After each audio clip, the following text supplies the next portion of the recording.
तो वापस से जब भी हमने इंट्रोडक्शन स्टार्ट किया था तो मेन इंट्रोडक्शन क्या था, व्हाट इज हिस्ट्री। थोड़ा हिस्ट्री क्या होता है, chronological study of past events, chronological study of past events is known as history। मेरे साथ सब बोलेंगे, आप भी बोलोगे, सब लोग, ठीक है। जैसे जैसे मैं बोल जाऊंगा मेरे पीछे आपको ही बोलना है, ठीक है। तो जो भी इवेंट्स है, क्रोनोलॉजी मतलब कैसा होता है, लाइन से, क्रोनोलॉजी मतलब लाइन से। तो हिस्ट्री का मतलब ही क्या होता है, पास्ट इवेंट्स। पर वो जो पास्ट इवेंट्स है वो भी जो भी आप स्टडी करोगे कैसा होना चाहिए, लाइन से होना चाहिए। कैसा होना चाहिए, लाइन से। अगर लाइन से नहीं है तो आप गलत हिस्ट्री पढ़ रहे हो। तो जब भी आप लाइन से पढ़ते हो तो उसे आप क्या कहते हो, हिस्ट्री।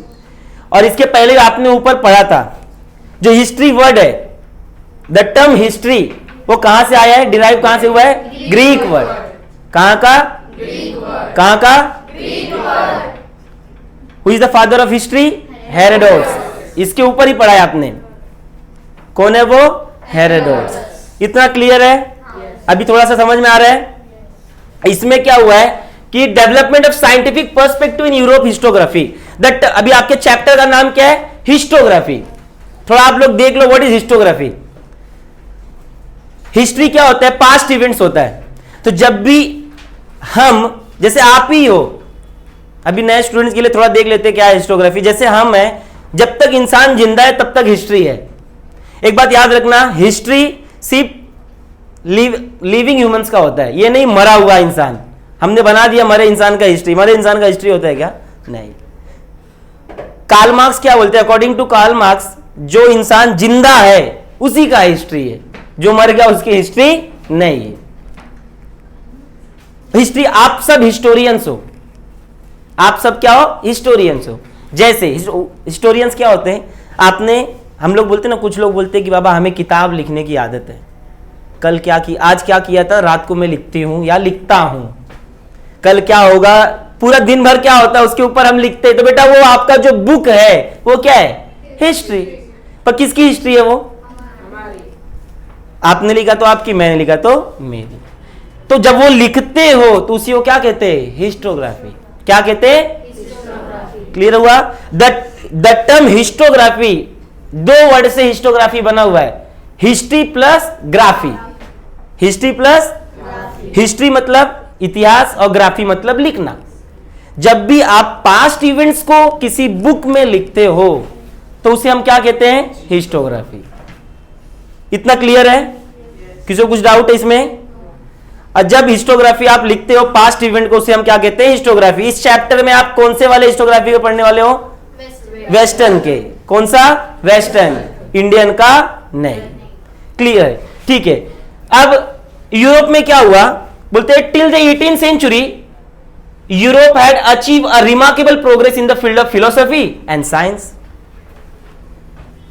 18th सेंचुरी में क्या हुआ कि यूरोप में फिलोसॉफी, मालूम है क्या होता है, व्हाट इज फिलोसॉफी।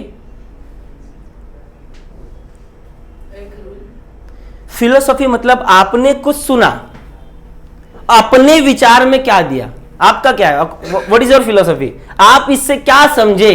जब कोई बात आप दूसरों का सुन करके जब अपना बोलते हो, दैट इज फिलोसॉफी, ओपिनियन। समझ में आ रहा है। तो फिलोसॉफी को हिंदी में दर्शन बोलते हैं, आप क्या समझ रहे हो उसके बारे में, ठीक है। तो फिलोसॉफी और साइंस यूरोप में 18th सेंचुरी में बहुत ज्यादा फेमस हुआ था। कौन सी सेंचुरी में, कौन सी सेंचुरी में, कहां पर फेमस हुआ, कहां पर, यूरोप में। बोलना है, बोलो, बोलोगे तो आपको याद आएगा, ठीक है।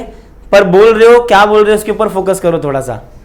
आप लोग भी बोलो, न्यू स्टूडेंट्स, ठीक है। बोलने से सोचो मत, जो मैं बोल रहा हूं उसके पीछे आप भी बोलो तो आपको अच्छे से होगा, क्लियर होएगा। और जितने बार आप बोलोगे, मैं जितने बार बोलता हूं उतने बार आप बोलोगे, आपको याद हो जाएगा फिर।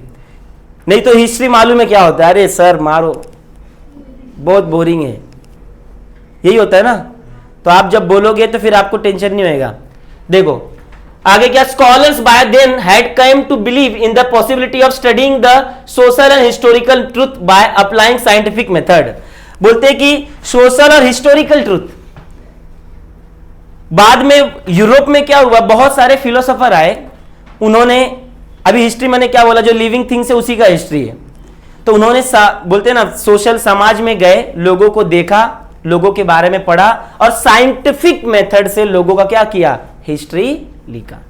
कौन सी मेथड से, साइंटिफिक। कहां पर, यूरोप में। कहां पर, यूरोप। किसके बारे में पढ़ रहे हैं हम लोग, यूरोप में।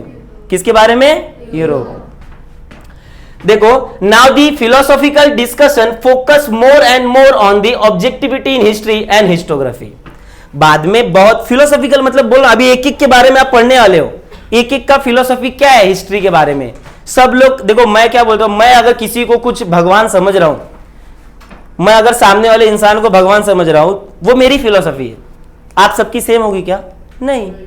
सब मानेंगे भगवान उसको, नहीं। कोई शैतान बोलेगा, कोई बोलेगा जानवर है, उसका सर कैरेक्टर अलग है, जैसा मैं देखता हूं वैसे ही दिखता है क्या वो सामने में, नहीं। तो वैसे ही सब लोग, हर एक फिलोसोफर हिस्ट्री को क्या देखते हैं वो हमको पढ़ना है इधर।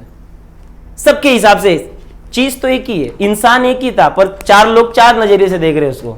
वैसे हिस्ट्री तो सब्जेक्ट एक ही है, पर कितने फिलोसोफर कितने तरीके से उसको देख रहे हैं उसके बारे में हम पढ़ने वाले हैं। ये सब कहां के रहेंगे, यूरोप के रहेंगे। कहां के, यूरोप। यूरोप क्या है, एक कॉन्टिनेंट है। यूरोप क्या है, कितने कॉन्टिनेंट है दुनिया में, 7। कितना, 7। हम कौन से कॉन्टिनेंट में है, एशिया। कौन से कॉन्टिनेंट के बारे में पढ़ने वाले हैं, यूरोप। तो मतलब जितने भी फिलोसोफर रहेंगे कहां के रहने वाले हैं, यूरोप के। कहां के, यूरोप। बस यूरोप के अलग अलग कंट्रीज के रहेंगे।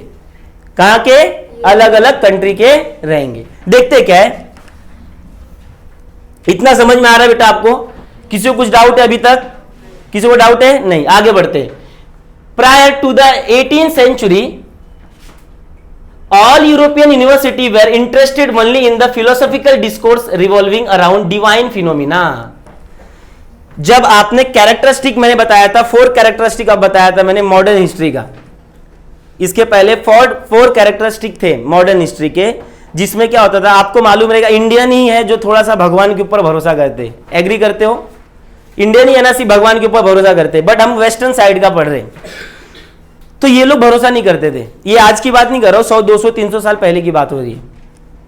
ये लोग भरोसा नहीं करते थे, भगवान क्या होता है, वो अपने घर पे रहेंगे, हमारे लिए कोई कुछ नहीं, हम ही है, इंसान ही इंसान है। क्योंकि हम वेस्टर्न हिस्ट्री पढ़ रहे हैं, इंडियन हिस्ट्री नहीं। इंडियन हिस्ट्री में आएंगे अलग अलग, इतने है कि पूछो मत, वो नेक्स्ट चैप्टर। इस चैप्टर में कुछ भी नहीं है। ये लोग स्टार्टिंग में बोलते ना, वो सुबह का मारा हुआ अगर शाम को आ जाए तो भूला नहीं बोलते ना, वैसा ये भी पहले नहीं मानते थे, अब मानते हैं। देखो यहां पर बोला हुआ है, क्या बोला गया है कि prior to the 18th century all the European university were interested only in the philosophical discourse evolving। 18th century में सिर्फ ये लोग हिस्ट्री, दुनिया भर का हिस्ट्री निकालेंगे, बस इतना ही काम करते थे। बट अराउंड डिवाइन फिनोमिना, बाद में इनको थोड़ा सा इंटरेस्ट आया डिवाइन लोगों पे। डिवाइन कौन? वो डिवाइन नहीं, वही है ना डिवाइन हमारे मानने में, रैपर, वो डिवाइन नहीं, उसका भी वो है, उसका भी नाम डिवाइन है, पर यहां डिवाइन अलग है। यहां डिवाइन मतलब थोड़ा सा भगवान वगैरह के ऊपर है। However, gradually this scenario began to change। पर ये जो सिनेरियो था ये अब चेंज हो गया है। इन 1737 सेंचुरी गॉटिंगटन यूनिवर्सिटी का नाम क्या बेटा? कौन सी यूनिवर्सिटी? कौन सी? थोड़ा एनर्जी दिखाओ भाई। कौन सी यूनिवर्सिटी? पहले जो हिस्ट्री होता था ना, एक अलग सब्जेक्ट नहीं था। सबसे ज्यादा अगर किसी के ऊपर फोकस होता था वो साइंस के ऊपर होता था। जितने भी पैदा हुए सब साइंस में कुछ ना कुछ इन्वेंट करते थे। कोई भी, न्यूटन रहने दो, कोई भी जब आए सब या तो साइंस या तो मैथ्स, बाकी कोई सब्जेक्ट ही उनकी दुनिया में नहीं था। तो ये एक यूनिवर्सिटी आई जिसका नाम था हॉटिंगटन यूनिवर्सिटी। नाम क्या है? हॉटिंगटन। कॉटिंगटन है क्या? अरे गॉटिंगटन है, सॉरी हॉटिंगटन निकल गया मेरे से। हाँ, गोटी। तो यूनिवर्सिटी थी, गॉटिंगटन यूनिवर्सिटी थी। ध्यान से सुनो, अरे जो भी हो भाड़ में जाए, यूनिवर्सिटी है ना, ठीक है, इधर ध्यान दो। ये यूनिवर्सिटी है गॉटिंगटन यूनिवर्सिटी। कहां पर है बेटा? जर्मनी। कहां पर? जर्मनी। तो जर्मनी में एक गॉटिंगटन यूनिवर्सिटी था, इसने क्या किया वो देखो। इसने क्या किया मालूम है? इसने हिस्ट्री को एक सेपरेट सब्जेक्ट बनाया, एक अलग डिपार्टमेंट बनाया कि बाबा इसकी भी वैल्यू है, साइंस और मैथ्स के अलावा हिस्ट्री भी कुछ है। ऐसा पहली बार हुआ। और उस यूनिवर्सिटी का नाम क्या करने वाले की? गॉटिंगटन यूनिवर्सिटी। क्या नाम है? कहां पे था ये? जर्मनी में। देखो आगे वही बोला है, this university for the first time had an independent department of history. पहली बार इसने एक हिस्ट्री का एक अलग डिपार्टमेंट बनाया। बाबा है एक अलग सब्जेक्ट अब आ गया। बट बेटा एक चीज मुझे समझ में नहीं आता है, एक बात बताओ, साइंस जो डेवलपमेंट होता है फ्यूचर के बेसिस पे होता है क्या? जो भी साइंस डेवलप्ड करते, जो भी अलग अलग इन्वेंशन होते हैं वो on the basis of future होता है क्या? नहीं, पास्ट इवेंट्स पे ही होता है ना। विदाउट हिस्ट्री डेवलपमेंट पॉसिबल है क्या? तो जैसे जैसे हम हिस्ट्री को जानते गए वैसे वैसे डेवलपमेंट बढ़ता गया। तो हॉटिंगटन यूनिवर्सिटी ने क्या किया? अरे हाँ, गॉटिंगटन यूनिवर्सिटी ने क्या किया? एक अलग डिपार्टमेंट बनाया। आगे देखो, later other German universities also became centre of historical study. बाद में और भी बहुत सारे जो जर्मन में यूनिवर्सिटीज थे वो लोग भी क्या कर दिए? हिस्ट्री के ऊपर फोकस करना शुरू किए। समझ में आ रहा है? होता है ना कि वो एक भेड़ जहां जाएगा पीछे पीछे सब उसके जाएंगे, बराबर जाते कि नहीं? वही हुआ। पहले कोई रिस्पेक्ट देता था हिस्ट्री को? नहीं। तो हिस्ट्री क्या आज का है? हिस्ट्री आज से ही है? नहीं। मैंने क्या बोला? पहला स्टेटमेंट ही मेरा यही था, जब तक इंसान है तब तक हिस्ट्री है। इंसान गया तो हिस्ट्री भी गई। जो मैंने बोला who is the father of history? कौन है? ये आज का इंसान है? नहीं, ये पैदा कब हुआ था? 2300 BC।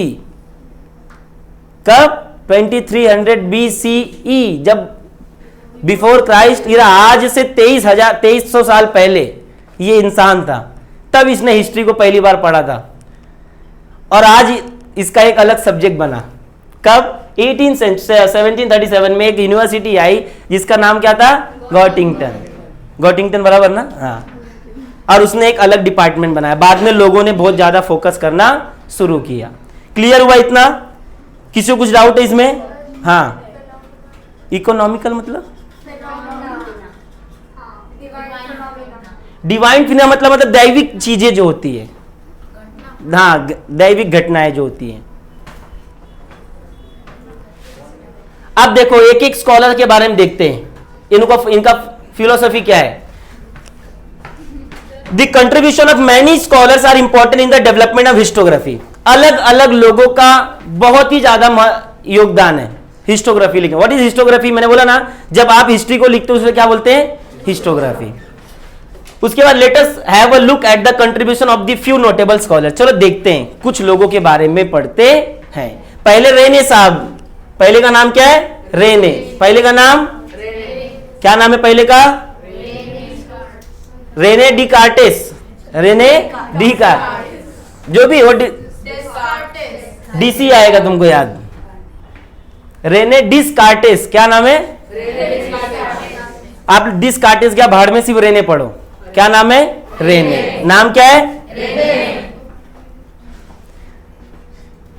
अब ये क्या सोचते हैं हिस्ट्री के बारे में वो देखते थोड़ा सा इनके बारे में। क्या नाम है इनका? Rene. Rene Descartes was the foremost among scholars who insisted on the verifying the reliability of the historical document by critically examine them। ये क्या बोलते हैं मालूम है? सबका अपना अपना सोच है। अब कौन क्या बोल सकता है कुछ भरोसा नहीं है, सबका मानना पड़ेगा आपको। ये क्या बोलते हैं कि जो हिस्ट्री होती है, रिटन हिस्ट्री है, हिस्ट्री के सोर्सेस कितने होते हैं बेटा? 3। कितने? 3। पहला रिटर्न, दूसरा, तीसरा, अभी आप लोग ही बोलोगे, पहला रिटर्न, दूसरा, तीसरा। तो ये क्या बोलते हैं? जो रिटर्न हिस्ट्री होती है, जो डॉक्यूमेंट्स होता है, कहां गया डॉक्यूमेंट्स? ये आपको मिला, आपने इतिहास लिख दिया, ऐसा नहीं, क्या पता कोई उल्लू बनाने के लिए धरा रहेगा उधर, हो सकता है ना। बोलते हैं जो भी आपको डॉक्यूमेंट्स मिलते हैं, सपोज मैं आगे मेरे घर का किचन बना रहा था, किचन बना रहा हूं और मैं क्या सोचा, थोड़ा सा वो कड़प्पा गिर गया मेरा, वो कड़प्पा रहता है ना ऊपर, किचन के ऊपर कड़प्पा ही रहता है ना कुछ, तो कटप्पा नहीं कड़प्पा। तो वो बराबर मैं बोला थोड़ा सा डिगिंग करके, नहीं कि थोड़ा अंदर करके उसको मैं करता हूँ। जैसे मैं डिगिंग करा 2-3 लादी निकाला, अब मेरे को ना उधर कुछ तो डॉक्यूमेंट मिला। और तुमको मालूम मैं हिस्ट्री पढ़ा रहा हूँ, मतलब मुझे थोड़ा बहुत तो आता ही है। तो मैं देखा अरे बाप रे, तो 500 साल पुराना है। कितने साल पुराना है? 500 साल। डॉक्यूमेंट मिल गया मेरे को आया क्रेज। मैं गया तुरंत लेबोरेटरी में, बोला सर्च करते देखते, बाद में मालूम पड़ा 2500 साल पुराना है। ठीक है, बाद में आया, वो लोग बोले तुमको थोड़ा दिन, मैं 2500 साल, मेरे को नींद ही नहीं आ रहा है। फिर मैं फटाफट हिस्ट्री लिख दिया कि बाबा मैं किचन अपना बनवा रहा था, ऐसा हो गया वैसा हो गया, कागज बिगज मिल गया, मैंने हिस्टोग्राफी कर दी पूरी, इतिहासकार बन गया पूरा मैं। बाद में उसने अगले 2 दिन बाद क्या बोला, भाई ये तो 2 दिन पुराना ही कागज है, किसने छुपा के गया था। तो मेरी पूरा इतिहासकार खत्म, सपना टूट गया। तो यही ये रेने साहब क्या बोलते हैं, जब भी कोई आपको डॉक्यूमेंट मिले क्रिटिकली एग्जामिन करो, ध्यान से उसको स्टडी करो पहले, तुरंत इतिहासकार मत बन जाओ। देखा मिला इतिहासकार नहीं, उसको जितना हो सके क्रिटिकली एग्जामिन करो एंड देन आपको डिसाइड करो। क्लियर हुआ? इनका पहला कॉन्सेप्ट क्या था, इनकी पहला फिलोसफी समझी? क्या थी पहली फिलोसफी? कि आपको जो भी डॉक्यूमेंट मिलता है उसको आपको क्या करना है, क्रिटिकली एग्जामिन करना है, ध्यान पूर्वक स्टडी करना है एंड देन आपको डिसीजन लेना है। किसी को कुछ डाउट इसमें? आगे बढ़ू, आगे देखते हैं।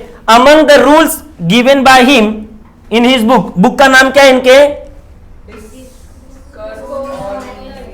बुक का नाम क्या है?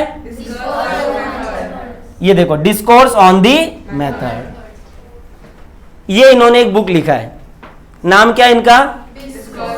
नाम इनका पूछा, बुक का नहीं। रेने, सुनो तुम लोग नींद में हो गया सब, फिर जो पूछ रहा वो जवाब दो ना। आप लोग को ऐसा लग रहा है बच्चे जैसा सर कर रहे हैं, पहली दूसरी में ऐसा होता था, ऐसे ही ना बहुत लोग को लगता रहेगा।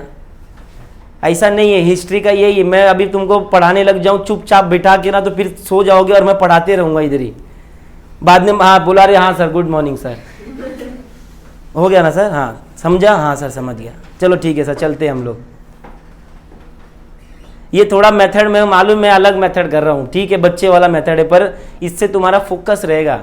और एक बात याद रखो, लेक्चर्स में ध्यान देने से एग्जाम के टाइम याद आता है। फिर बोल रहा हूँ, है थोड़ा ओल्ड मेथड, बचपन वाला, क ख ए बी, बट तुम लोग बोलो, जितने बार बोलोगे बेटा उतना आपका रिकॉल होएगा। ये वर्ड जब सुनोगे ना तो तुमको याद आएगा कहीं पे सुना है।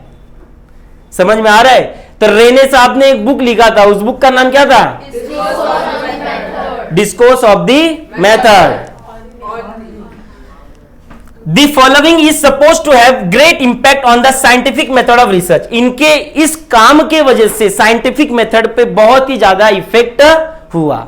इन्होंने क्या बोला, इनका मेन, इनकी पहली फिलोसफी यही थी कि आपको जो भी डॉक्यूमेंट मिले उसको आपको क्रिटिकली एग्जामाइन करना है, आंख बंद करके अंधा भक्त बन के नहीं जाना है। क्रिटिकली एग्जामाइन करो, तब जाके आपको जो भी आपको डिसीजन लेना है लो। और बुक का नाम क्या था उनके? Discourse of the never to. अब इनका एक और फिलोसफी, सबसे मेन जो फिलोसफी है, never to accept anything for true till the ground of doubt are excluded. इन्होंने बोला किसी भी बात पर, किसी, लड़कियां ज्यादा कर ध्यान दें, किसी भी बात पर तब तक भरोसा मत करो जब तक आपका डाउट क्लियर ना हो जाए। कोई कितना भी सर पटक दे, तब तक भरोसा मत करो जब तक सब जितने भी तुम्हारे मन में संशय है वो खत्म न हो जाए। ये इनका है। अब हिस्ट्री में आते हैं, ये क्या बोलना चाह रहे, आप किसी भी डॉक्यूमेंट पे तब तक भरोसा मत करो जब तक जितने भी उस टॉपिक से रिलेटेड डाउट क्लियर ना हो जाए। किसने ये फिलॉसफी दिया है? रेने ने। किसने? रेने। एक बार मेरे साथ बोलेंगे, never to accept anything for true till all grounds of doubts are excluded. excluded मतलब इंक्लूड नहीं करना है, खत्म करना है। जब तक मन में एक भी संशय है तो आप उसको उस चीज को एक्सेप्ट करना नहीं है। ये चीजें हमें रियल लाइफ में भी अप्लाई कर सकते हैं, तो हिस्ट्री है। हिस्टोग्राफी एक और मतलब होता है बेटा, आपने पास्ट इवेंट से क्या सीखा, दैट इज ऑल्सो हिस्ट्री। अगर मेरे दद्दू ने बकरे को काट के फेंक दिया और वही सब फॉलो करे तो मैं भी वही काटू क्या? मेरा अधिकार है, काहे काट रहे हो भाई, क्यों काट रहे हो, पूछना अधिकार है ना। तो हिस्ट्री ये नहीं बोलती जो लोग करते आ रहे आप भी अंधे भक्त के जैसा करते चलो, नहीं।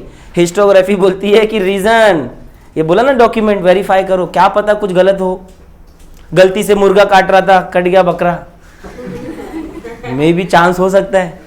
तो आपको क्रिटिकली एग्जामाइन करना है, और जब तक आपका संशय खत्म ना हो तब तक किसी बात को एक्सेप्ट करना नहीं है। दो फिलोसफी समझा रहने का, क्लियर है? किसी को कुछ डाउट? आगे बढ़ू, रहने साहब से छोड़ के आगे आगे आगे वोल्टेयर साहब है ना, नाम क्या है इनका, नाम क्या है? टायर बोलो, टूर बोलो, जो भी बोलो, पर बोलो वोल्टेयर। वोल्टायर बियर नहीं है, वोल्टेयर ही है रियल में, ठीक है? वोल्टायर नहीं, वोल्टेयर। इनका एक और नाम है, इनका दूसरा नाम है फ्रांस, अरे बाप रे, फ्रांस कोइस मैरी अराउटे, ये ओरिजिनल नाम है, ये वोल्टेयर हमने द्वारा दिया गया है, हमने। इनका नाम दूसरा क्या है? फ्रांस कोइस मैरी और मैरी से शादी करके ये बन गई ऐसा। तुम लोग देख लो इसका क्या नाम है, आगे देखते हैं। ही वॉज फ्रेंच, ये कहां के थे? फ्रेंच। रेने साहब कहां के थे? फ्रेंच। रेने भी फ्रेंच का था, ये भी फ्रेंच। वोल्टेयर साहब कहां के थे? फ्रेंच के थे। He open that along with the objective truth and chronology of historical events considering social tradition, trade, economy, agriculture, etc. was also equally important in historiography. ये बोल रहे हैं कि आपने पास्ट इवेंट्स को क्रोनोलॉजी लगा दिया और पढ़ लिया, हाँ ठीक है मान लिया, ये आपने हिस्ट्री बोला। सर आप भी बोलो, सर आप जैसे ही आए वैसे ही बोले, chronologically study of all the past events is known as history, ठीक है मान लिया सर। बट ये क्या बोल रहे हैं वोल्टेयर साहब कि पहले क्या होता था, जो भी आप हिस्ट्री पढ़ते थे ना, सिर्फ मारा मारी वाला, अकबर ने इसको मार डाला, इसने इसको मार डाला, पीछे से चाकू मार दिया, इसका राज्य इसने हड़प लिया, ये इधर हो गया वो उधर हो गया, यही पढ़ते थे। 9th तक यही है, अंग्रेज ने ऐसा कर दिया, अंग्रेज ने वैसा कर दिया, ये तोड़ दिया वो तोड़ दिया, आग लगा दिया हर जगह पे, यही पढ़ते थे आप। बट हिस्ट्री सिर्फ यही नहीं होता है, हिस्ट्री और क्या होता है, मेरे साथ बोलोगे? हिस्ट्री क्या होता है? Social tradition, trade, economy, agriculture, etcetera, ये सब भी हिस्ट्री है। ये भी तो था पहले, विमेंस भी तो थी पहले, थी कि नहीं थी? पर हमने कभी पढ़ा नहीं। हमने ये पढ़ा लड़के ने कैसे उसको मारा, वो राजा ने उसको कैसे मारा, उसका महल कैसे हड़पा, इसने उसको कैसे मार दिया, कैसे उसका साम्राज्य पूरा ठिकाने लगा दिया, यही पढ़ा है। अब पर ये वाली हिस्ट्री में, 10th की हिस्ट्री में आप पढ़ोगे महिलाओं ने क्या किया है, गर्ल्स ने क्या किया है। अब थोड़ा सा इसके ऊपर हम फोकस भी करेंगे।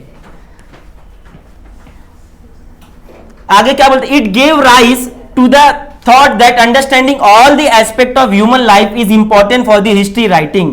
वोल्टेयर साहब क्या बोलते मालूम है? जितने भी एस्पेक्ट है समाज के, सभी चीजें हिस्ट्री में इंपॉर्टेंट है। सिर्फ लड़के इंपॉर्टेंट नहीं है, लड़कियां भी इंपॉर्टेंट है। सिर्फ मारा मारी इंपॉर्टेंट नहीं है, ट्रेड भी इंपॉर्टेंट है। सिर्फ खाना इंपॉर्टेंट नहीं है, एग्रीकल्चर भी इंपॉर्टेंट है। समझ में आ रहा है? तो यही बोलना चाह रहे कि all the aspects of society are equally important, सिर्फ मारा मारी नहीं। इनकी फिलोसफी समझी?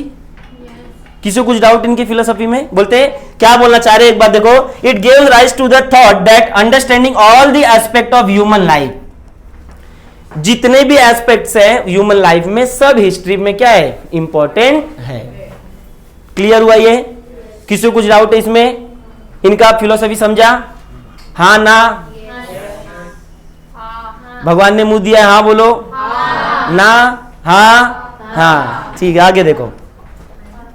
Does it said that Voltaire was the founder of modern historiography. देखा, ये अभी इसका लड़कियों का बात किया, देखो अभी हिस्टोग्राफी का फादर हो गया, नाम हो गया इसका। Who is the founder of modern historiography?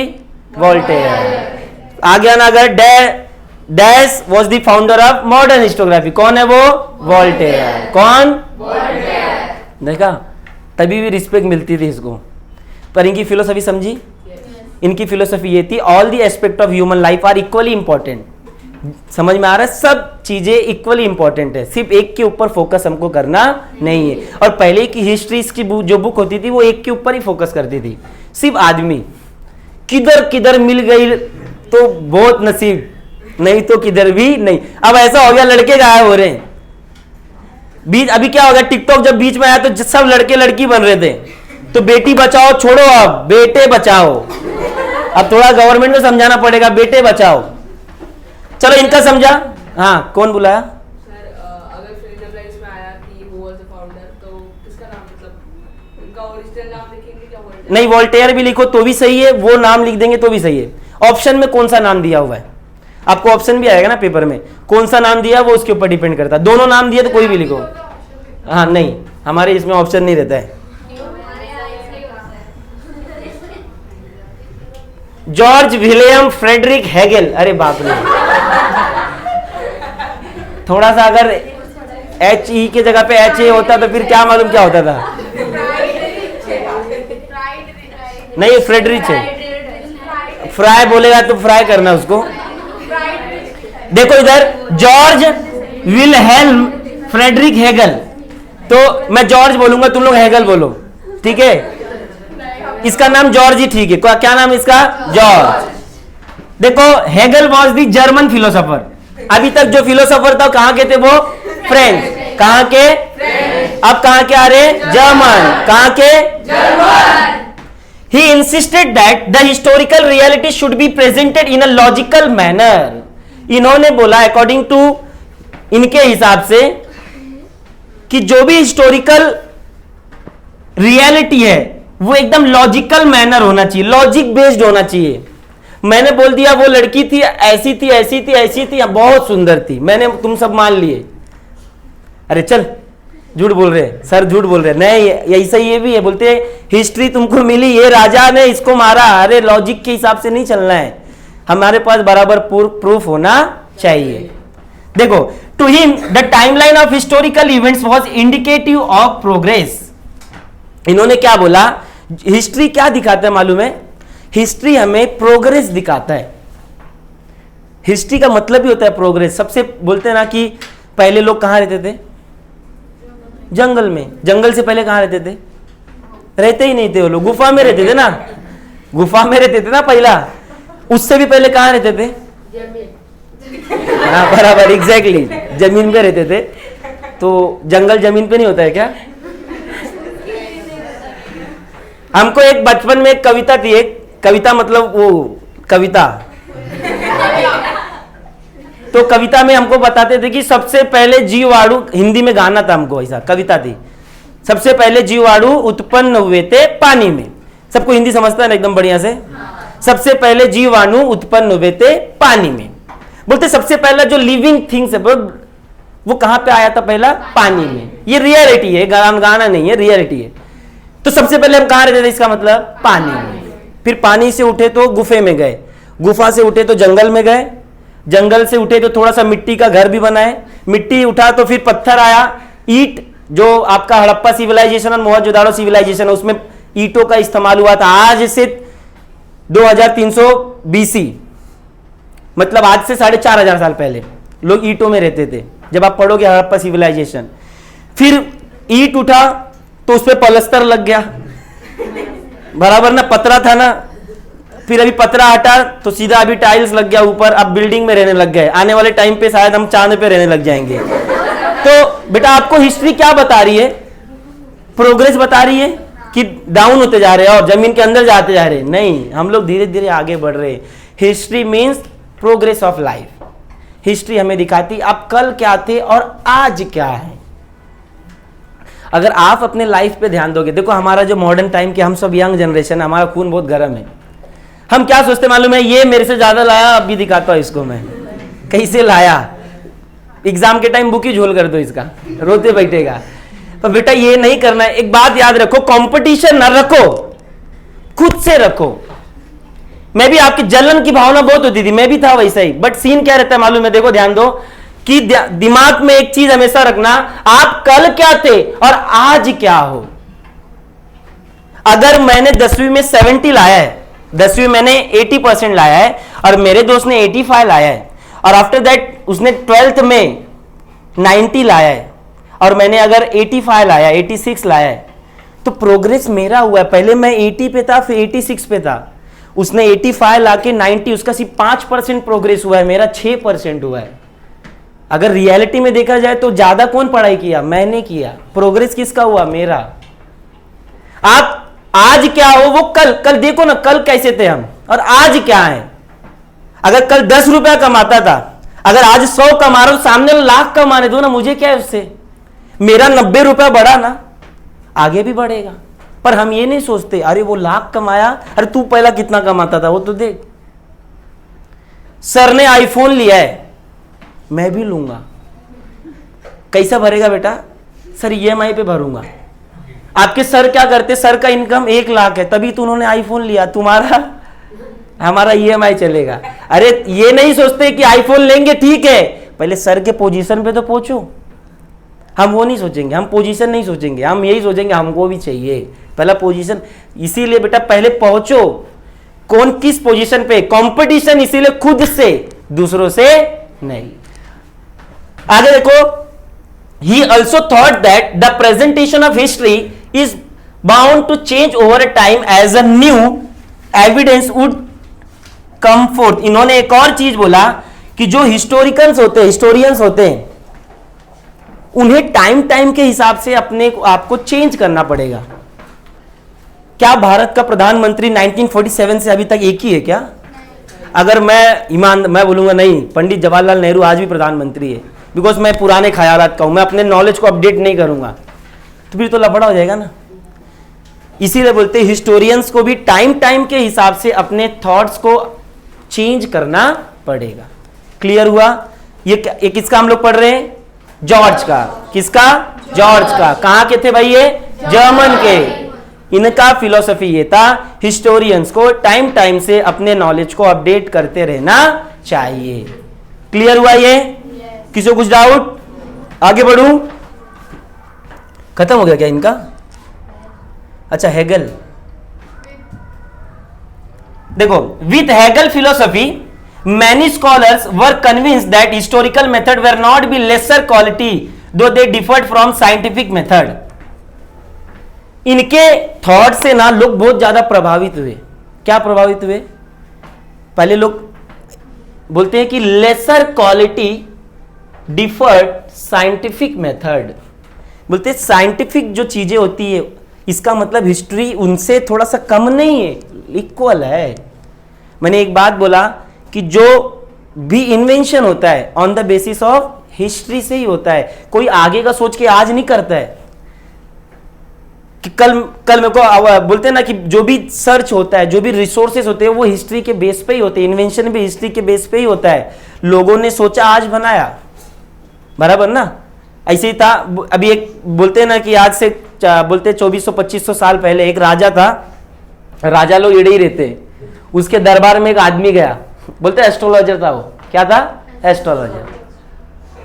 तो उसने एक एस्ट्रोलॉजी की वहां पे, और राजा को अगर पसंद नहीं आएगा तो काट देंगे वो लोग, कलम कर देंगे सर ऐसा। तो उसने क्या बोला, एक टाइम राजा जी बोलते, राजा जी एक टाइम ऐसा आएगा, मतलब किंग साहब एक टाइम ऐसा आएगा कि जो लकड़ी बोलते ना, लोखंड जो पानी में तैरेगा और हवा में उड़ेगा। लोखंड पानी में तैरेगा और हवा में उड़ेगा। उसको गोली मार दी। उस गोली मतलब सॉरी वो टाइम गोली किधर तक, कलम कर दिए सर। आज क्या हो रहा है? पानी में तैर रहा है, हवा में उड़ रहा है। तो बोलते ना कि सिर्फ जो भी आपका जो साइंटिफिक डेवलपमेंट होता है वो बेस ऑन उसी। अरे बोलते न्यूटन के ऊपर सेब गिरा, उसने ग्रेविटी खोज कर दी। बाप रे, पहली बार सेब गिरा था नीचे।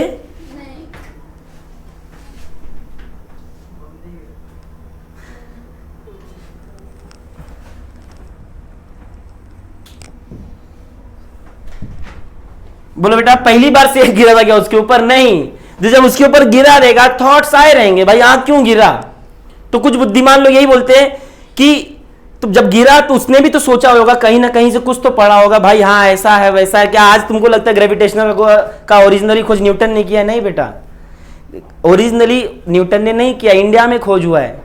सर्जरी वगैरह जो भी आप आज बाहर के लोग लेके बैठे वो सब कोई नहीं किया, हमारे इंडिया में ही सब स्टार्ट हुआ है, बट हमें कुछ मालूम नहीं है।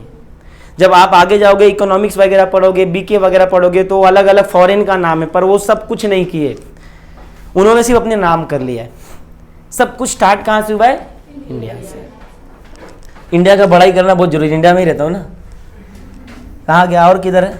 हाँ, the collection of the lecture and articles is publish in a book. इनके ये जो आर्टिकल्स है, कलेक्शन, इन्होंने एक बुक लिखा था जिस बुक का नाम था encyclopedia of philosophical science. Book का नाम क्या है? Encyclopedia of philosophical science. What is encyclopedia? आप डोरेमोन देखते हो क्या?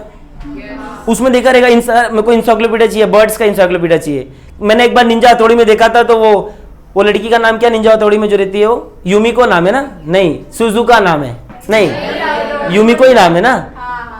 तो उसको फ्लावर्स का बहुत शौक रहता है, तो कैनिची पागल हो जाता है, बोलता है मैं कैसे भी करके फ्लावर्स के बारे में पूरा पढ़ूंगा। तो जाता है एक फ्लावर्स का इंसाइक्लोपीडिया लेके आता है। तो मतलब एक बुक है जिसमें जितनी भी दुनिया में फ्लावर्स है उसके बारे में फुल नॉलेज है। अगर इंसाइक्लोपीडिया बर्ड्स का लिए तो दुनिया में जितने बर्ड्स हैं सब पूरा नॉलेज है उसमें। इंसाइक्लोपीडिया आपने किसी एनिमल्स का लिया, दुनिया में जितने एनिमल है सबका उसमें है। तो इंसाइक्लोपीडिया समझा?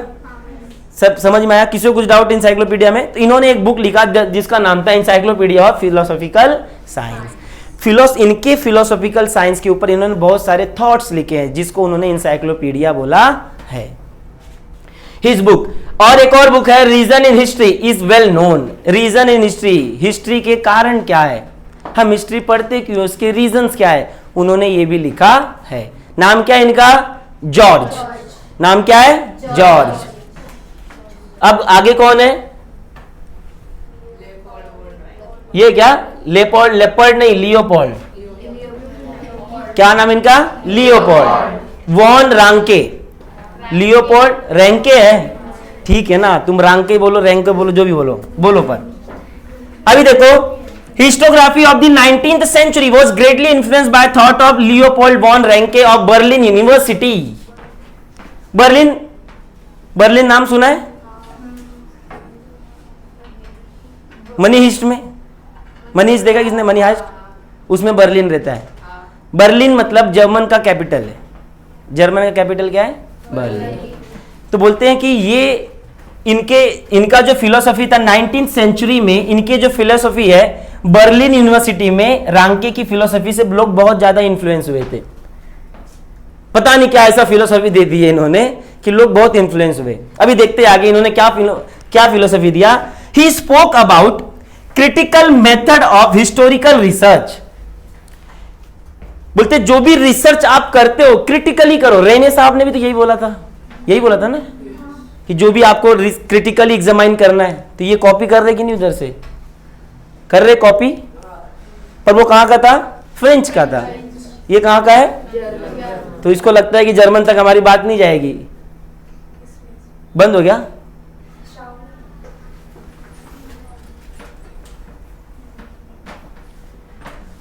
आगे he put emphasis on the utmost importance of information gathered through original document. He also stated that all type of document associated with a historical event need to be the examined with greatest care। ये कुछ नया बात बोल रहा है, Renee ने तो यही बोला था।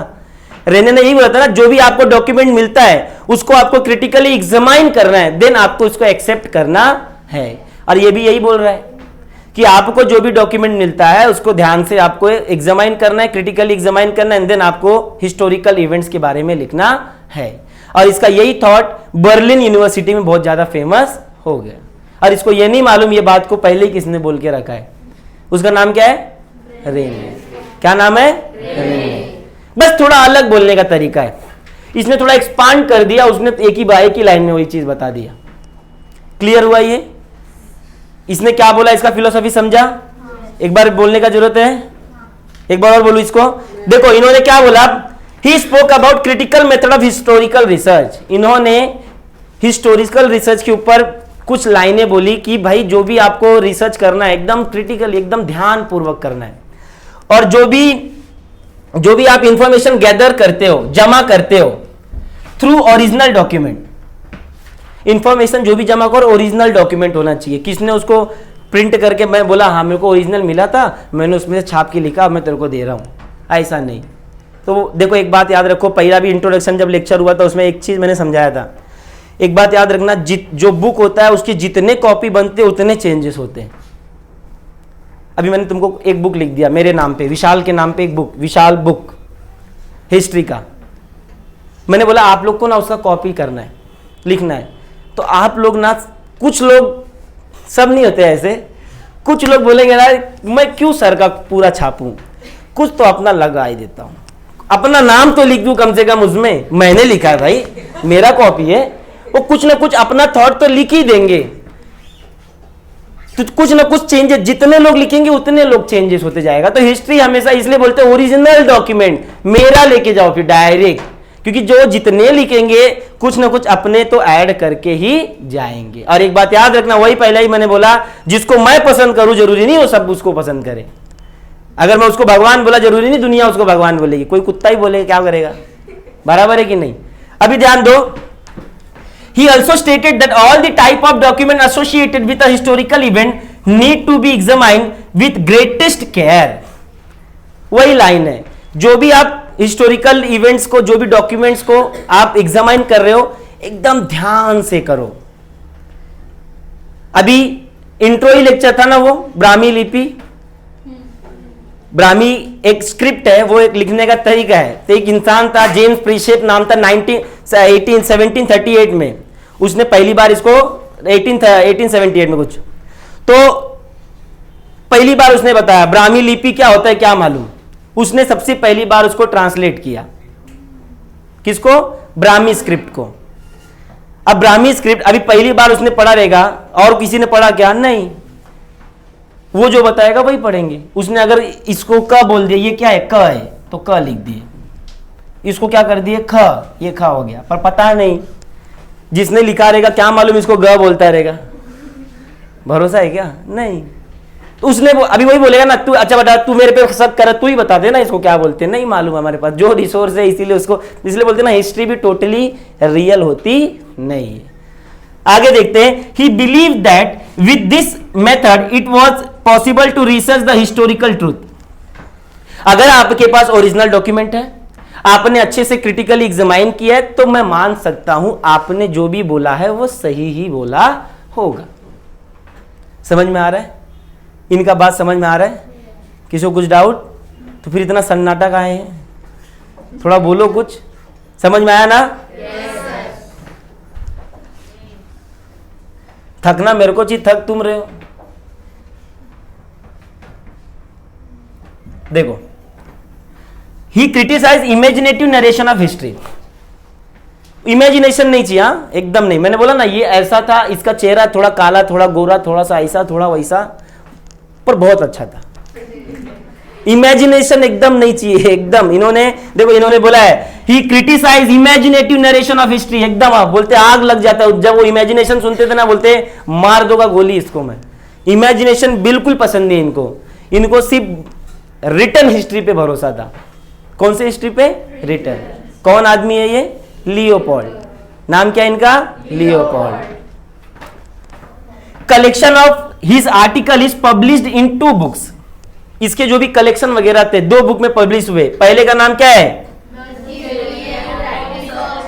दूसरे का नाम क्या है, देखो हिस्ट्री 2 होता है। जब भी आप थोड़ा अच्छा खासा एग्जाम देने जाओगे, कभी बन बिन किया तो यूपीएससी वगैरह, एमपीएससी, आईएएस, आईपीएस, आईएफएस, कभी बनने गए अगर, तो जब देखो इससे पीछा छूटेगा नहीं। जब गवर्नमेंट एग्जाम दोगे तो ये तो आएगा ही, हिस्ट्री कभी पीछा नहीं छोड़ेगा। हिस्ट्री, ज्योग्राफी, पॉलिटी, जैसे इंसान की हिस्ट्री कभी उसका पीछा नहीं छोड़ती, वैसे गवर्नमेंट एग्जाम हिस्ट्री का कभी पीछा नहीं छोड़ता है। जानना बहुत जरूरी है, तभी आप अपने अंदर चेंजेस लाओगे। तो आपको इसकी बहुत जरूरत पड़ेगी, बिना इसको पढ़े कुछ हो सकता नहीं है। क्लियर हुआ, ये इसका पॉइंट समझा, किसी को कुछ डाउट है। तो हिस्ट्री भी दो होता है, एक आपके देश की हिस्ट्री और एक विदेश की हिस्ट्री। जिसको आपका देश है तो इंडियन हिस्ट्री और विदेश है तो वर्ल्ड हिस्ट्री। क्लियर हुआ? इन्होंने दोनों के बारे में अच्छे से पढ़ाई की, समझा? हाँ, इसमें क्वेश्चन है ये, इसमें अच्छा वो है, वो किधर गया? वो लोग को येलो वाला मैंने अच्छा ठीक है देख लेते, मैं ध्यान नहीं दिया। बोलते ये अच्छा, अगर जान लोगे तो बहुत अच्छा होगा, पहले लिखा है it is good to know this, बहुत अच्छा रहेगा, आप लोग थोड़ा आपको पता चल जाए तो। According to Hegel, grasping the meaning of any event happen in term of two direct opposites। कोई भी चीजें होती है ना दो तरीके से होती हैं, कोई भी चीज, सिक्के के भी कितने होते हैं पहलू? दो, या तो हेड या तो टेल। भूत रहेगा तो भगवान रहेंगे, झूठ रहेगा तो सच, लड़का रहेगा तो ह्यूमन माइंड, ध्यान से सुनो, human mind can not understand the true nature of that event without understanding the opposites. आप किसी भी चीज की सच्चाई तब तक नहीं पता चलेगी जब तक उसकी उसकी जो बुराई ना पता चले, अपोजिट साइड। जब दोनों चीजें आपको पता चलेगी तब आपका दिमाग उस पर काम करेगा, तब आपको जो एक्सेप्ट करना है वही एक्सेप्ट करोगे। ये हेगल बोलते हैं for example true false, good bad etcetera. Clear हुआ? सब मैंने वही ये किस बात पे बोलना चाह रहे मालूम है? जैसे अभी इधर एक लड़के को खड़ा कर दिया मैंने, ठीक है? अब वो लड़के को क्या हो गया, किसी के लिए वो लड़का अच्छा होगा और किसी के लिए खराब होगा, किसी के लिए सच बोलता होगा, किसी के लिए झूठ बोलता होगा। ये किसके ऊपर डिपेंड करता है मालूम है? आपके नजरिए पे डिपेंड करता है। आपके दिमाग में उसके लिए अगर गलत भरा है तो गलत ही रहेगा, वो कुछ भी भगवान भी बन जाए तो भी गलत रहेगा। अगर आपके दिमाग में अच्छा बना है तो वो मर्डर भी कर देगा तो भी अच्छा रहेगा। ये सब आपके थिंकिंग के ऊपर होता है। एक बात हमेशा याद रखना, आप सामने वाले के लिए आपके पास कैसा थिंकिंग है उसके ऊपर आप उसको डिजाइन करते हो, आपका दिमाग उसको डिजाइन करता है। एक बात याद रखना, और जैसे ही जब तक जो पसंद होता है, जो अगर ये लड़का मुझे पसंद है तो लाख गलती करे सही है, और जिस दिन इसके लिए थोड़ा सा दिमाग में चढ़ा मेरे तो ये लाख अच्छा करे तो मेरे लिए खराब हो जाएगा। तो सब कुछ किसके ऊपर डिपेंड करता है? दिमाग, थिंकिंग के ऊपर है। आगे देखो, in order to understand the true nature of a thing one need to know both true and false. किसी भी सच्चाई को, अगर किसी भी चीज को आपको जानना है तो दोनों चीजें जाननी जरूरत है, एक ट्रू तो एक false. Similarly good and bad, उसी तरीके से अच्छा और खराब। This method of analysis which is based on opposite is known as dialectics. इसी को डायलेक्टिक्स बोलते हैं। क्या बोलते हैं? डायलेक्टिक्स। जो अपोजिट चीजें होती हैं, क्या चीजें होती हैं? अपोजिट, उसे क्या कहते हैं? अच्छा किया बता दिया, ध्यान ही नहीं दिया मैंने। और क्या बोल रहे हैं? इट इज, कहां गया? In this method a theory is propose at the beginning. इस मेथड के ऊपर, डायलेक्टिक्स के ऊपर एक थियरी बनाई गई थी शुरुआती में, विच इज कॉल्ड थेसिस। क्या बोला जाता है? थेसिस। बाद में इसके ऊपर एक और थियरी बनाई गई, उसको कहा गया एंटीथेसिस। क्या बोला गया? एंटीथेसिस।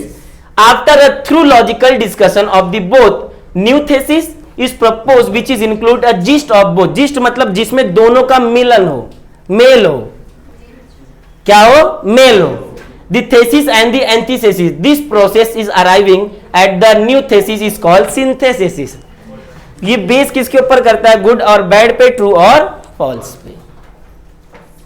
क्लियर हुआ? ये हेगले का नियम है। किसका? हेगले।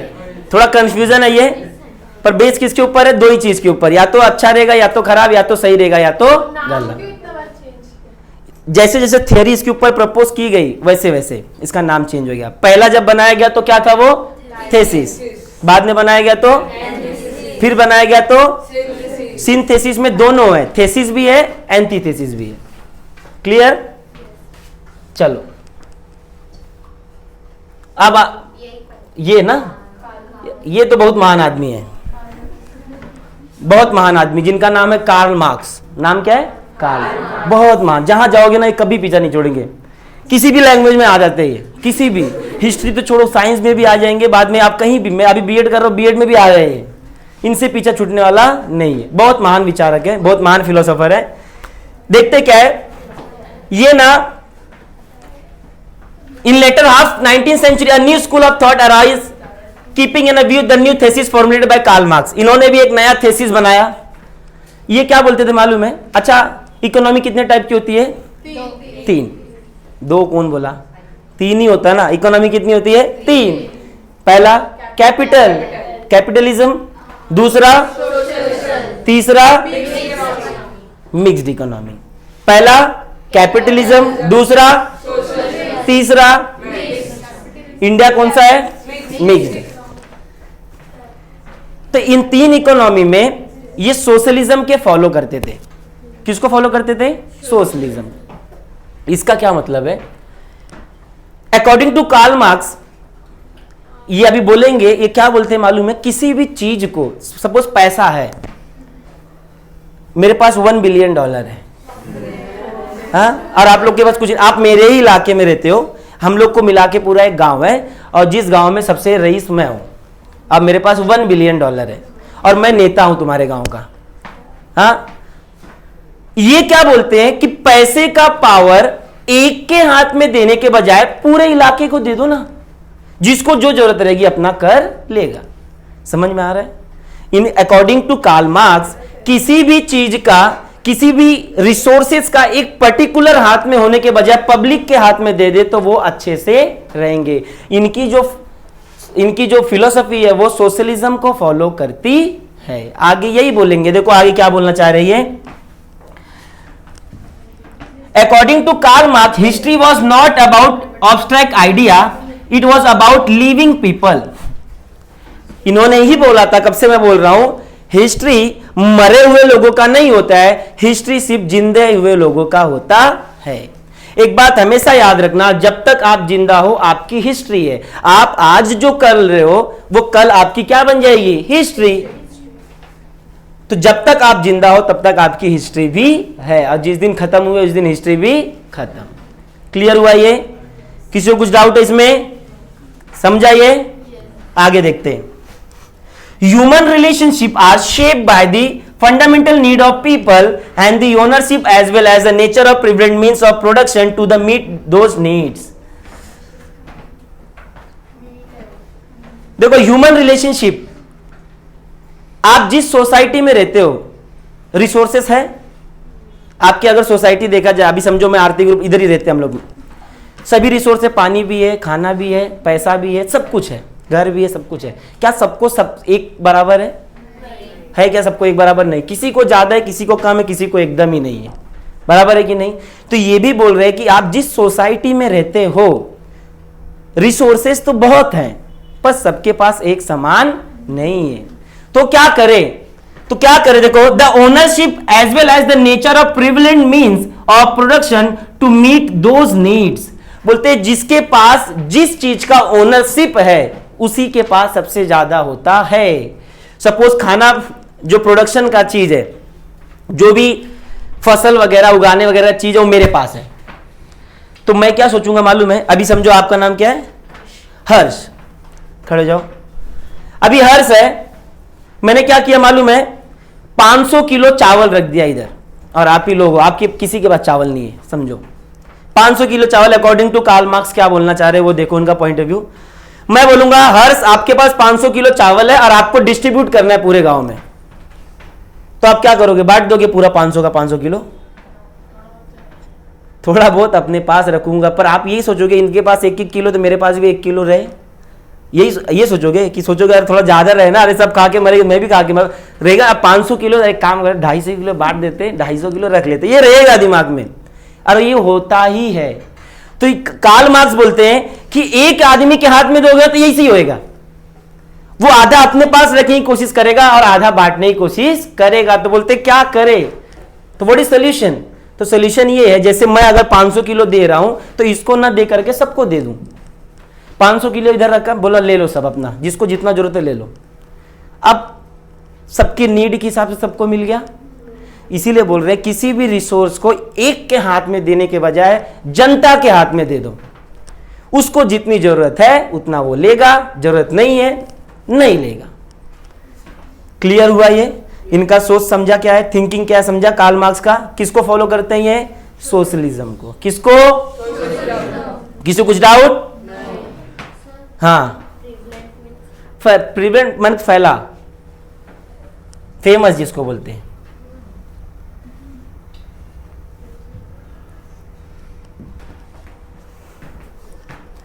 The accessibility of these means to different strata of the society may not be equal। देखो बोला है ना, ये जो प्रोडक्शन जो सामान्य होती है, जो नीड्स होती है, जो रिसोर्स होते हैं, अलग अलग सोसाइटी पे अलग अलग लेवल को एक समान इक्वली नहीं होता है। स्ट्रेटा मतलब लेयर होता है। देखो the accessibility of this means to different strata of the society. Strata में स्तर बोलते हैं ना, कोई बहुत अमीर है तो कोई एकदम गरीब है तो कोई मीडियम, स्तर बोलते हैं। अभी आपका स्तर क्या? हम लोग मिडिल क्लास के हैं। लेवल स्ट्रेटा मतलब level of the society may not be equal.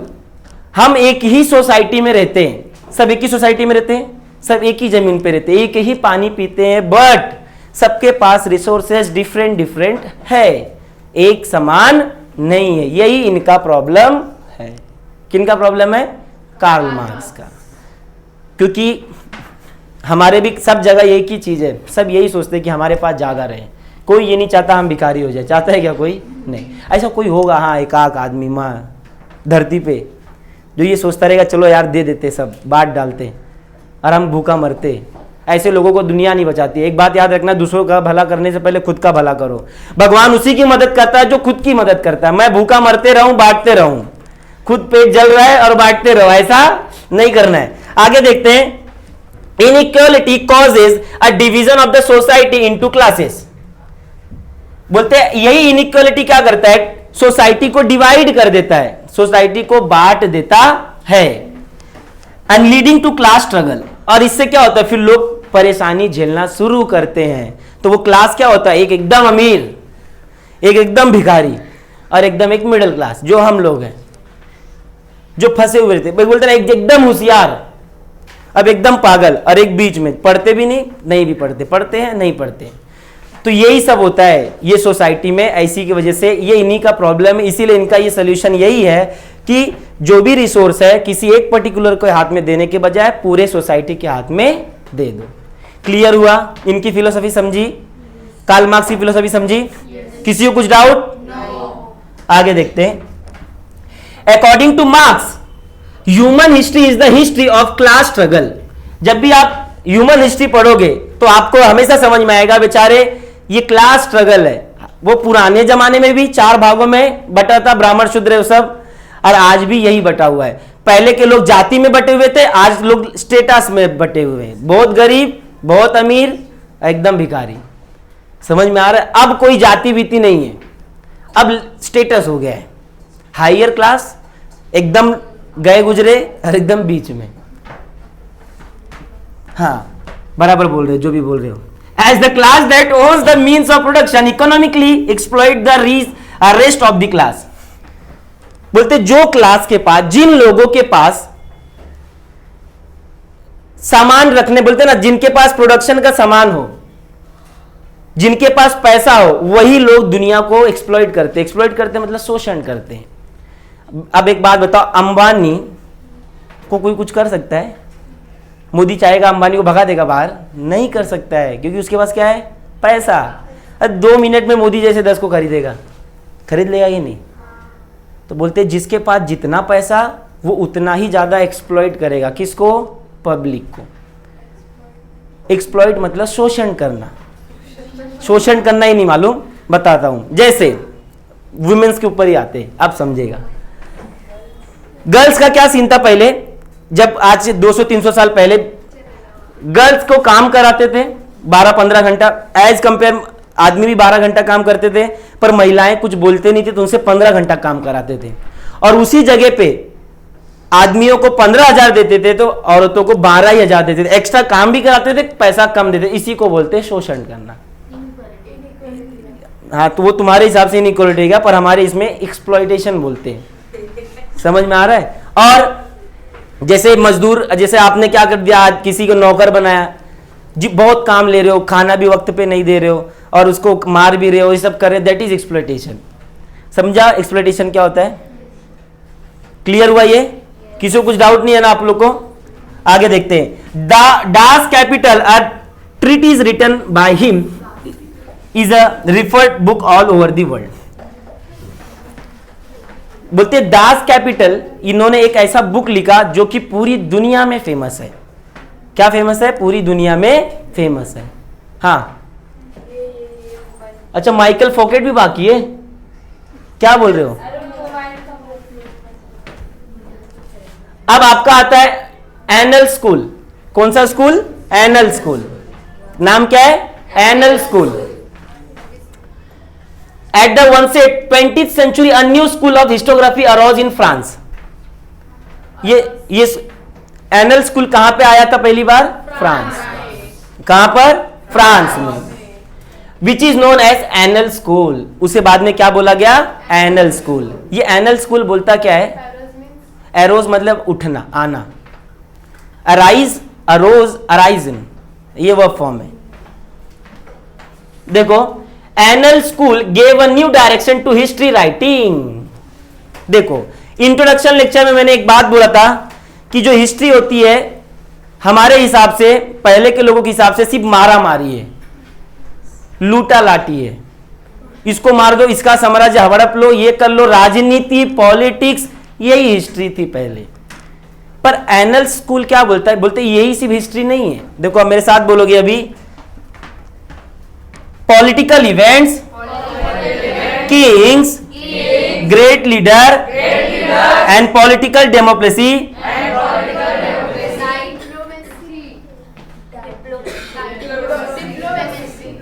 तो यही लोग सिर्फ हिस्ट्री के पार्ट नहीं है। तो सर कौन कौन है? और भी कौन है?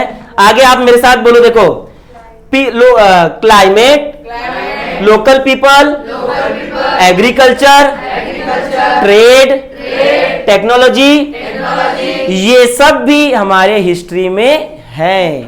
क्योंकि आप पहले भी, आपने भी पढ़ा रहेगा 9th तक हिस्ट्री, उसमें आपने सिर्फ झगड़ा ही पढ़ा है, बाकी किसी को ज्यादा कुछ पढ़ा नहीं है। बट अब हिस्ट्री में ये सब भी बताया गया। बोलते हिस्ट्री में आपके जो है किंग्स हो गए, ग्रेट लीडर हो गए, पॉलिटिक्स हो गया, यही सब नहीं होता है सिर्फ, और भी बहुत सारी चीजें होती हैं। ध्यान दो क्या क्या है। और जैसे आपको क्लाइमेट के बारे में पढ़ना है, लोकल पीपल के बारे में पढ़ना है, एग्रीकल्चर के बारे में पढ़ना है, ट्रेड क्या है, तो पहले के लोग रहते कैसे थे, एग्रीकल्चर कैसे, देखा ना, एक गलती सिर्फ हो जाए, मुंह से अगर कुछ गलत वर्ड निकल जाए, बस सर ने गलत बोल दिया, इतना देर सही बोला तो वो नहीं ध्यान दिया किसने, पर एक गलती से पीकल निकल गया तो पीपल को पिकल बना दिया तो क्या हो गया, निकल जाता है भाई गलती से। गलती पे नहीं हंस रहे हो, वो आप लोग ना पिकल। हाँ वो निकल गया अभी। वो अचार। हाँ, लोगों को अचार ही बनाना है, चूना लगाना है। कहाँ गया भैया? means of a communication, social division and their collective psychology etc. In the historical times the annal school was started by the French historians. ये जो फ्रेंच हिस्टोरियंस क्या बोलते हैं, अभी देखो पूरा ओरल क्या है इसमें। एनल स्कूल क्या बोलता है, हिस्ट्री मतलब सिर्फ मारा मारी नहीं है, राजा के बारे में पढ़ना, पॉलिटिकल खेलना, राजनीति खेलना, किंग्स के बारे में पढ़ना, यही सिर्फ हिस्ट्री नहीं होती है। हिस्ट्री में और भी बहुत सारे एक्सपेक्ट है। कैसे कैसे एस्पेक्ट है, बोलते हैं कि हमको उस टाइम के एग्रीकल्चर कैसा था, उस टाइम के लोग कैसे थे, उस टाइम का इन्वायरमेंट कैसा था, उस टाइम पे बोलते हैं ना सोसाइटी कैसी थी, वो सब भी पढ़ना हिस्ट्री का ही पार्ट है। तो ये सब चीजें हम फोकस पहले नहीं करते थे, बट अब ये एनल स्कूल ने जब से आया है फ्रेंच में, तब से ये लोग ने फोकस करना शुरू किया। अब पूरी दुनिया ये सब चीजों के बारे में भी पढ़ती है, इसीलिए आपका 10वीं का हिस्ट्री बदल गया। डिप्लोमेसी मतलब किसका कितना कब्जा है, कब्जा।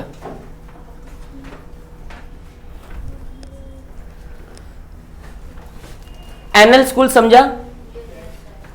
सबको समझा एनल स्कूल क्या है? ये क्या बोलना चाहता था? एनल स्कूल किधर था? फ्रेंच में। कहां पे था? इस फ्रेंच बोलो, फ्रांस बोलो, एक अभी तुम हिंदी बोलो, मैं इंग्लिश बोलता हूं, फिर बाद में मादरासी बोलना, फिर कन्नड़ बोलूंगा मैं, है ना। तो एनुअल स्कूल समझा, ओवरऑल समझा एनुअल स्कूल क्या बोलता है। अब आता है फेमिनिस्ट हिस्टोग्राफी, इसके ऊपर भी देखो क्या है। अब ये थोड़ा सा महिलाओं के ऊपर आया है।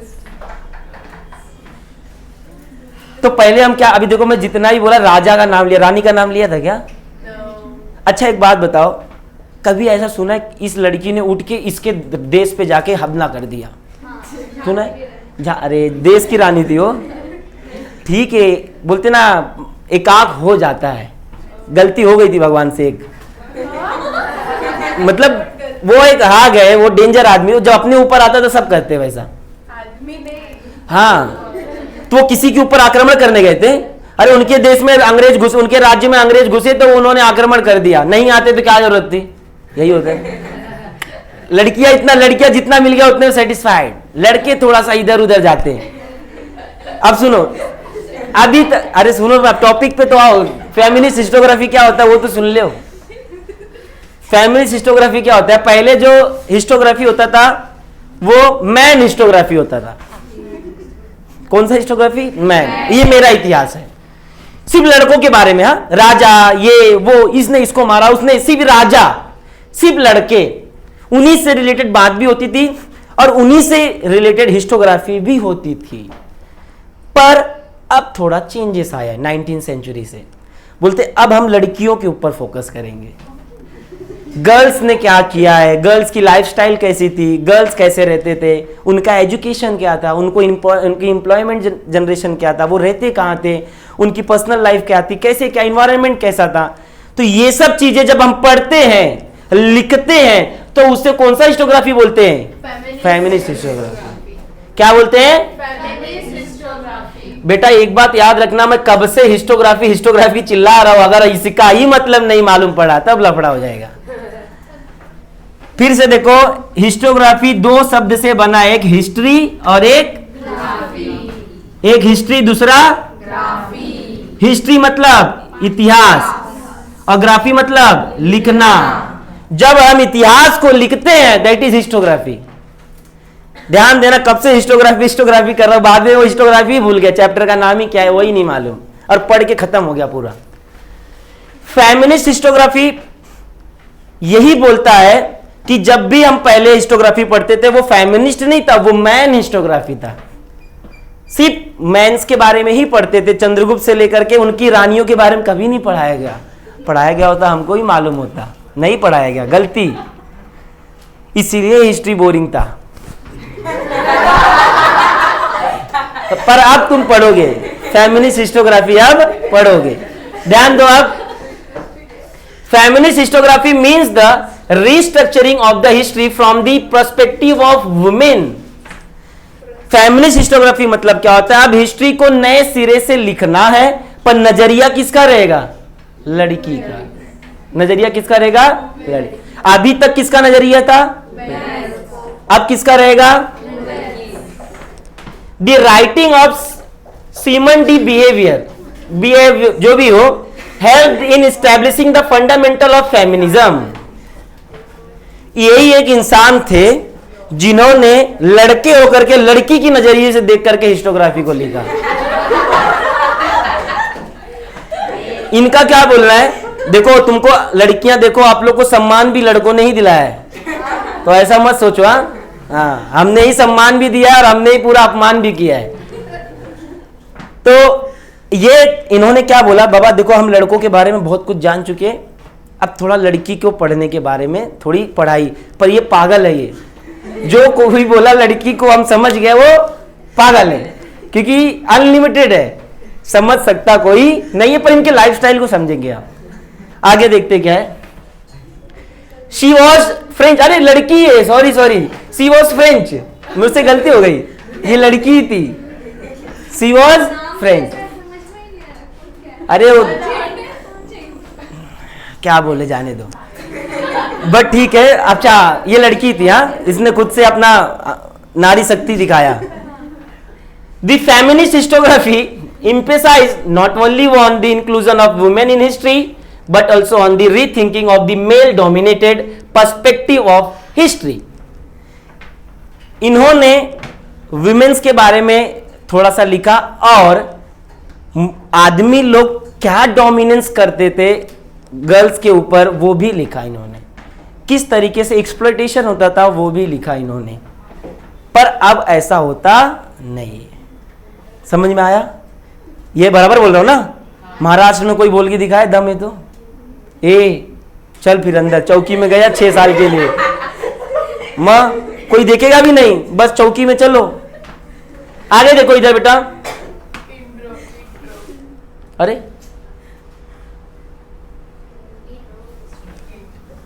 कहां चल रहा था? It drew historical research to focus in depth on a various aspect of women's life such as their employment. इन्होंने फोकस किसके ऊपर किया? मेरे साथ बोलेंगे, ये लड़की ने किसके ऊपर फोकस किया? देखो, पहला trade union, institution working for their cause, their family life. बोलते हैं कि उनका ट्रेड यूनियन कैसा था, कौन से इंस्टीट्यूशन उनको परेशान करने के लिए बने हुए थे। बहुत सारे संगठन होते थे जो महिलाओं को बहुत ज्यादा परेशान करते थे, या उनके ऊपर क्या क्या प्रकोप होता था, क्या क्या उनको लोग परेशान करते थे उसके ऊपर। और वुमेन फैमिली लाइफ कैसी थी? पहले बहुत मार खाती थी लड़कियां लड़कों के हाथ से, हस्बैंड भी बहुत झगड़ा करते थे, कुछ कर नहीं सकती थी, मार भगा देते थे, बहुत ज्यादा डावरी लेते थे, डावरी मालूम है ना, दहेज लेते थे, बहुत सारे तरीके से एक्सप्लॉयटेशन होता था। पर अब के जमाने में ऐसा होता नहीं है। पर आज भी कहीं कहीं किसी किसी इलाकों में जो बोलते हैं अनडेवलप्ड इलाका है आज भी भारत में, जो बहुत पुराना है, वहां पर आज भी गर्ल्स को उतना रिस्पेक्ट मिला नहीं है। आगे देखो, in the historical writing after 1990 women were portrayed as an independent social class. उन्हें दिखाया गया कि वुमेन्स भी क्या है, एक अलग क्लास है। गर्ल्स ही, बॉयज ही नहीं रहते हर जगह, गर्ल्स भी। अच्छा एक बात बताओ, छत्रपति शिवाजी महाराज लड़ने जाते थे तो क्या वो भूख नहीं लगती थी उनको? भूख लगती थी ना। खाना कौन देता था? घर में खाना कौन बनाता था? आके बनाते थे लड़ाई करने के बाद, उनकी वाइफ ही बना के देती रहेगी ना। पर वो नहीं दिखाया गया। वुमेन्स बैक सपोर्ट क्या करती थी वो नहीं दिखाया गया। बस छत्रपति शिवाजी महाराज लड़ने जाते थे ये सबको दिखाया गया, बट उनके पीछे उनकी बोलते ना उनके वाइफ का क्या रोल था, उनकी बस माता जी का दिखाया गया था, थोड़ा जीजाबाई का दिखाया गया है, पर वुमेन्स ने क्या क्या रोल दिखाया गया वो कभी दिखाया नहीं गया। सिर्फ इन लड़के के जीतने से नहीं जीता हम भारत का आजाद हुआ है, कुछ लड़कियों ने भी सपोर्ट किया है। मेंटली सपोर्ट कौन करता है? गर्ल्स। अभी लड़के आओ और खाना बनाओ तब समझ में आएगा। अभी मेरे को समझ में आ रहा है, मेरे गांव वाले गए सब, इधर से जाओ खाना बनाओ, मारो जिंदगी न। एक बात याद रखना, दुनिया में सबसे मेहनत वाला काम है घर पे खाना बनाना। क्या बनाए यही में चला जाता है 2-3 दिन। बाप रे, अब समझ में आ रहा है, दुनिया का सबसे डेंजर काम खाना बनाना है, क्योंकि आधा टाइम क्या बनाए फिर बाद में बनता है वो। कहां गया ये ड्रो? इट ड्रो हिस्टोरिकल दिखाना, पोर्ट्रेट मतलब फोकस करना उनके ऊपर। बोलते ना पोर्ट्रेट, क्या पोर्ट्रेट मोड लाते हो ना अपने मोबाइल में, तो क्या करता है वो? माइकल फोकाल्ट, नाम क्या इनका?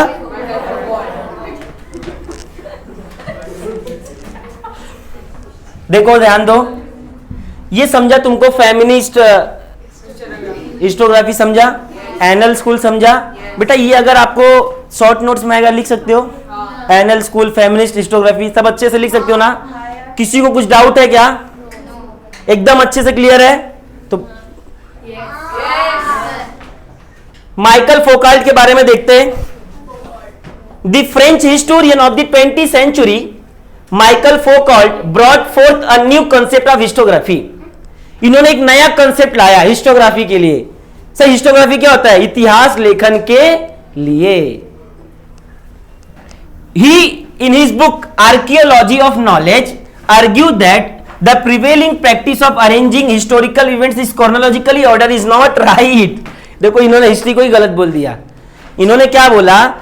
क्रोनोलॉजिकली इवेंट्स को आप कलेक्ट करते हो और आप पढ़ते हो, दैट स्टेप्स इज रॉन्ग। देखो फिर से देखो मैं क्या बोल रहा हूं। इन हिज बुक, जिसका नाम है आर्कियोलॉजी ऑफ नॉलेज, नाम क्या है? इन्होंने क्या बोला, ध्यान से सुनो। आर्ग्यू दैट, इन्होंने उसके ऊपर बहस किया, prevailing practice of arranging historical events in a chronological order is not right. किसी भी इवेंट्स को आप राइट क्रोनोलॉजिकली लाइन से लगा दे रहे हो, वो स्टेप्स गलत है इनके हिसाब से। फिर सही क्या है देखते हैं। ही ड्रीव अटेंशन, इन्होंने ध्यान दिया, the fact that archaeology does not strive to reach the ultimate historical truth but attempt to explain. अरे बाप रे, कहां जा रहा है ये? यहां से ना, कहां से स्टार्ट हुआ है? यहां से ना। He drew attention to the fact, इन्होंने एक फैक्ट के ऊपर ध्यान दिया। क्या ध्यान दिया फैक्ट का? Archaeology does not strive to reach the ultimate historical truth. जो आर्कियोलॉजी होती है, आर्कियोलॉजी मतलब मैंने क्या बताया था? हाँ, जो आर्कियोलॉजिकल डिपार्टमेंट वो होता है जो खुदाई करके फैक्ट्स को निकालते हैं।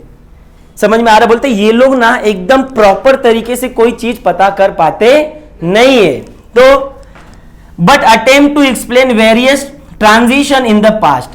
ये लोग सिर्फ बताते हैं, हाँ भाई पास्ट में ऐसा था, ऐसा है, ये ऐसे थे, इन्होंने ऐसा किया, अशोक महाराज ने ऐसा किया, चंद्रगुप्त ने ऐसा किया, ये वैसा किए, छत्रपति महाराज ने ऐसा किया, बस इतना ही बताता है।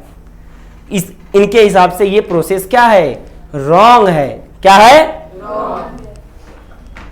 फोकॉल्ट फेल्ट दैट, फेल्ट मतलब इन्हें महसूस हुआ, feel, felt, felt. Foucault felt that explaining the transition in history is more important. बोलते कि क्या हुआ, इवेंट्स को लाइन से लगा दिया अच्छे से, हाँ ठीक है समझ गए, बट जो उन्होंने फॉलो किया वो आप मत फॉलो करो। अगर वो तब के जमाने में सही था, क्या पता आपके जमाने में सही हो या ना हो। तो आपने उससे क्या सीखा वो बताना ही हिस्ट्री सबसे इंपॉर्टेंट है। समझ में आया? वो आंख बंद करके गोली मारता था, मैं भी आंख ही बंद करके गोली मारूंगा, क्या पता उसको एक्सपीरियंस हो, मेरे को ना हो, तब तक सामने से मेरे को ठोक दे हो। क्या पता उस जमाने में सही हो, इस जमाने में ना सही हो। संविधान 1940 से 1950 में इंप्लीमेंट हुआ, क्या संविधान जो उस जमाने में जो बना था वो एकदम परफेक्ट है? उस जमाने के लिए एकदम परफेक्ट था, इस जमाने के लिए एकदम परफेक्ट है क्या? नहीं। इसीलिए उसमें भी टाइम टाइम पे चेंजेस होते रहते हैं। आगे देखो, he called his method the archaeology of knowledge. इसी को इन्होंने अपने बुक में बोला आर्कियोलॉजी ऑफ नॉलेज। क्लियर हुआ इतना? किसी को कुछ डाउट है इसमें अभी तक? सबको समझा? समझा क्या? अब देखो, फोकॉल्ट सब्जेक्टेड, फोकॉल्ट ने क्या क्या पढ़ा मालूम है? अननॉलेजेबल एरिया, जिसको किसी ने ध्यान नहीं दिया, जिस एरिया को किसी ने ध्यान नहीं दिया उसको फोकॉल्ट ने ध्यान दिया। कौन सा एरिया है? देखो, psychological disorder, science of medicine, prison administration. Prison मालूम है? जेल में रहने वाले लोगों का व्यवस्था कैसी थी, प्रिजन मतलब जेल होता है, एटसेट्रा ऑफ हिस्टोरिकल एनालिसिस। इन्होंने ये सब चीजों के ऊपर भी ध्यान दिया, दवाइयों के ऊपर, जेल में जो लोग रहते हैं उस वहाँ का प्रशासन कैसा था, लोगों के साथ व्यवहार कैसा होता था, ऐसे चीज़ों के ऊपर फोकॉल्ट ने क्या किया? ध्यान दिया। Thus, the scope of historiography kept continuously expanding। अभी तक हमने ये सीखा कि जो स्कोप ऑफ हिस्टोग्राफी, इतिहास लेखन सिर्फ बढ़ते ही जा रहा है, कम हो नहीं रहा है। Writing of histories various subject like literature, बोलते हैं और भी हिस्ट्री लिखना चाहिए, लिटरेचर के ऊपर, आर्किटेक्चर के ऊपर, स्कल्पचर के ऊपर, ड्राइंग के ऊपर एंड पेंटिंग के ऊपर, music, dance, drama, film, television etcetera come into, ये सब के ऊपर अब हिस्ट्री लिखना जाना शुरू हुआ। भाई ये फिल्म कब से, फिल्म का इतिहास क्या है भाई, आज से 200-300 साल पहले फिल्म स्टार्ट हुआ, क्या हुआ, कैसे हुआ। तो मतलब एक नए नए टॉपिक आए, किसके लिए?